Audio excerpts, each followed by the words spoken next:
మనకు కూడా చాలా సంకట పరిస్థితి ఏర్పడుతుంది. ఒక నిర్ణయం తీసుకోవాల్సి వచ్చినప్పుడు ఇటు చూస్తే ఇది ధర్మం అనిపిస్తుంది, అటు చూస్తే అది ధర్మం అనిపిస్తుంది, ఎటు చూస్తే అటు ధర్మం కనిపిస్తుంది. మరి వీటిలో వేటికవి ధర్మాలే.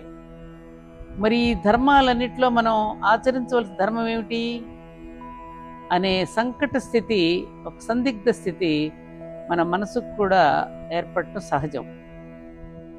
అప్పుడు ఏం చేయాలి? మనం ఆ అనిపిస్తున్నటువంటి ధర్మాలన్నింటినీ నేను ముందు పెట్టాలి, ఆ నేను అనే దానికి సమర్పించాలి. ఇదే శ్రీకృష్ణుడు భగవద్గీతలో చెప్పింది. సర్వధర్మాన్ పరిత్యజ్య అన్న మాటకు అర్థం ఇదే. మనకు అనిపించడంలో తప్పులేదు, కానీ అనిపించినవన్నీ ఆచరించకూడదు. కానీ ఆచరించినవన్నీ నేనుకు సమర్పించేయాలి. అప్పుడు సర్వసంకల్ప సన్యాసి అన్న స్థితి మనకు లభిస్తుంది. మనలో కలుగుతూ ఉన్నటువంటి ఈ అనేక సంకల్పాలని, వాటిని గురించి మనలో మెదులుతూ ఉంటాయి కదా, ఆ మెదులుతూ ఉన్న సర్వధర్మాలను ఆ నేను ముందు సమర్పణ చేయాలి. అప్పుడు అటుపైన ఆ నేను యొక్క ఆమోదం మేరకు, ఆదేశం మేరకు మన కర్తవ్య నిర్వహణ పొందాలి. నేను అంటే మనలో ఉన్న దైవం.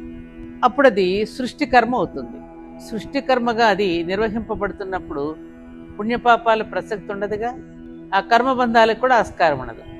అలా కాకుండా నేను వరకు పోలేక మనం అక్కడే ఆగిపోయామనుకో, ఆ నేను నడుల సమర్పణ పొందలేదనుకో, మన మనసుతోనే కర్తవ్యాన్ని నిర్ణయించుకున్నప్పుడు ఏమవుతుంది? అది మన సొంత కర్మ అవుతుంది.